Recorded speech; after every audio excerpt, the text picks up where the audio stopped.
We've all been there.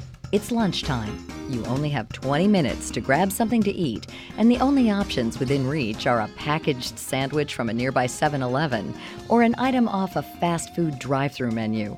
Neither is satisfying, filling, or nutritious. As consumer preferences change, a greater number of healthier fast casual models, from Mediterranean food to hearty salad concepts, are popping up in towns and cities. However, these options are still few and far between for the vast majority of Americans. Shayna Harris has focused for several years on how to better food sourcing systems and improve access to healthy meals. I've spent my whole career in the food industry really with this personal mission to develop a food industry that can feed the planet sustainably. And to me, that's really meant nutrition for all and sourcing in a way that is impactful for the environment and for people. For Harris, this mentality towards good food started at a young age. The reason that I really got compelled to get involved in this work is that my grandfather grew up on a farm in Germany, and it was a family farm. He left when he was 19 to come to the United States to help his family. And so he was a migrant of agriculture. And when I started to learn more about agriculture in college, when I was studying about agricultural economics, I learned that this was the reality for billions of farmers around the world, because so many of the world's population live in agricultural farming regions. And those farmers have a really hard time. They struggle to feed themselves sustainably, even though they grow the food that sustains the rest of the world. So I kind of made that my life's mission to really understand why and try to make an impact in that space. Harris is now the Chief Growth Officer at Farmer's Fridge, a scratch meal take on the traditional vending machine. The company creates fresh meals, snacks, and sweets in their centralized production kitchen and then transports items to Farmer's Fridge kiosks located in offices, hospitals, airports, colleges, and more spaces across the Midwest. The company, founded in 2013 in Chicago, now has hundreds of kiosks and has since expanded to Milwaukee and Indianapolis. Farmer's Fridge was created really with a mission to make fresh, healthy food as accessible as a candy bar. And if you think about this, there are millions of vending machines around the country, around the world, where you can buy a candy bar at a very cheap price. And there are only a limited amount of outlets where you can buy fresh, healthy, prepared food that is as delicious and nutritious. The lack of accessibility to healthy food has been a big topic in the U.S. in recent years. Numerous fast food chains and convenience stores are sprawled throughout towns, yet the average American lives more than 2 miles away from the nearest supermarket, according to health.gov. This leads more people looking for quick nearby options to routinely pick unhealthier foods. Farmer's Fridge is one solution to this problem because it is a compact automated kiosk that can be placed into an existing high-traffic space. Drivers for Farmer's Fridge replenish machines daily, so no item sits for more than 2 days. American consumers are really surprised that they can get a delicious, fresh, restaurant-quality meal out of our fridge or out of a vending machine. They're just not used to seeing it.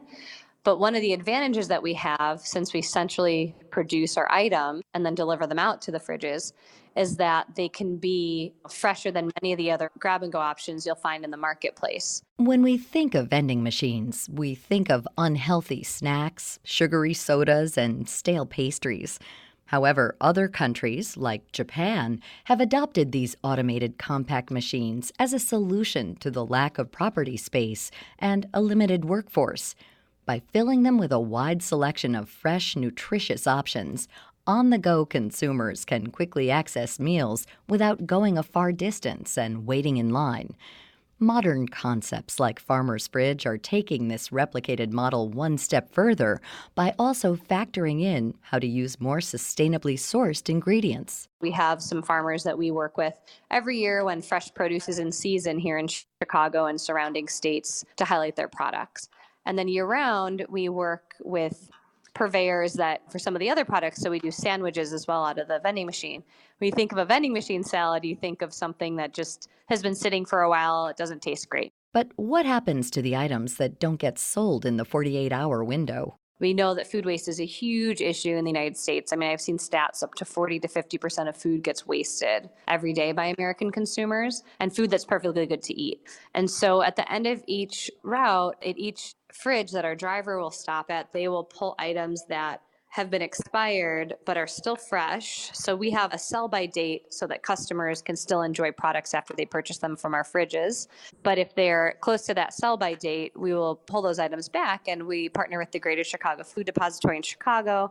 And then in Indiana and in Milwaukee, we're partnering with local food banks as well. And we donate those items to communities in need. Farmer's Fridge is an idealistic model, aiming to meet the demand for consumer convenience while also providing healthy food and giving back.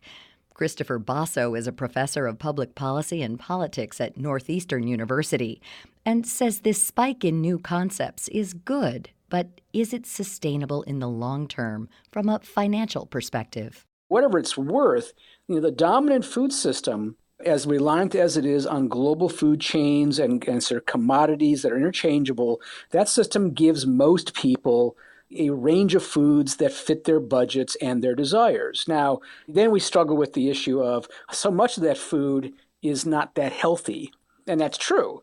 But the question is, how do you make food that's affordable and healthy and still make money doing it? It's a complicated question, but one that needs to be answered as Americans take a closer look at their diets and health. You're competing in a food system where, for example, fast food, for all the critiques people have of it, it is affordable.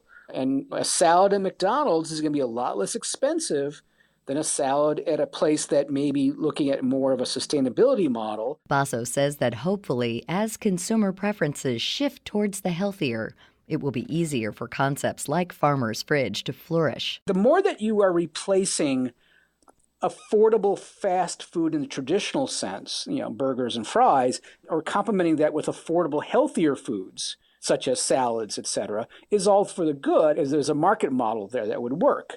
I think there's going to be a lot of competition here for the fast, casual, healthy food delivered to your door in one way, shape, or form. Harris is optimistic about the future and says that as Farmer's Fridge grows, it opens up more supply options and bargaining power for the company. We're putting more and more volume through our central kitchen.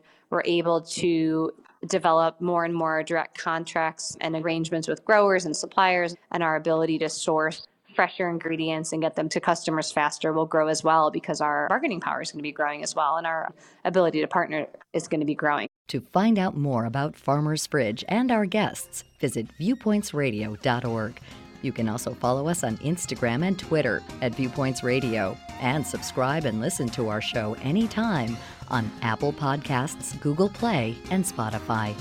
Our studio producer is Jason Dickey. This segment is written and produced by Amira Zaveri. I'm Marty Peterson. Viewpoints returns in just a moment.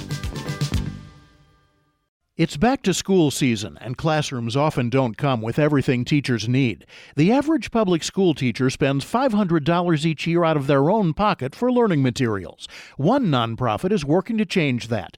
DonorsChoose.org founder Charles Best. My students and I started DonorsChoose.org because we thought people would want to help teachers if they only knew what we needed and could see how their donation would be used. DonorsChoose.org enables teachers to request classroom resources ranging from books to pencils to field trips.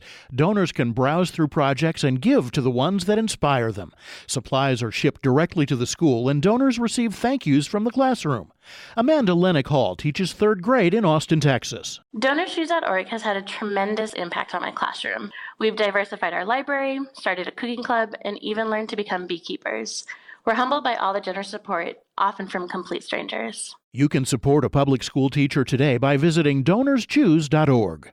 Paid non-attorney spokesperson paid for by the Sentinel Group. Attention military vets and current soldiers who served between 2002 to 2016. Have you or a loved one suffered hearing loss or tinnitus after serving or while serving in the U.S. Armed Forces? You may be entitled to compensation. 3M, the manufacturer of earplugs made for combat, recently paid the government $9.1 million to settle a False Claims Act case for knowingly selling these defective earplugs for over a decade. Specifically, the United States argued that the manufacturer knew their earplugs were too short for proper insertion insertion into users' ears and that the earplugs could loosen and therefore didn't perform properly or reduce noise the way they should have. If you or a loved one suffered hearing loss or tinnitus after serving or while serving in the U.S. Armed Forces, you need to choose the right legal team that has the experience, support staff, and resources to seek the most compensation for your injuries. Call the Sentinel Group now for more information and a free case review. Call 800-655-6458. 800-655-6458. That's 800-655-6458. Thank you for listening to Viewpoints Radio, a production of Media Tracks Communications. If you enjoyed this broadcast, please support our show by subscribing, sharing it with a friend, and leaving a review on Apple Podcasts. You can find more Viewpoints stories on Apple Podcasts, Google Play, Spotify, and viewpointsonline.net. Also, follow us on Instagram and Twitter at Viewpoints Radio.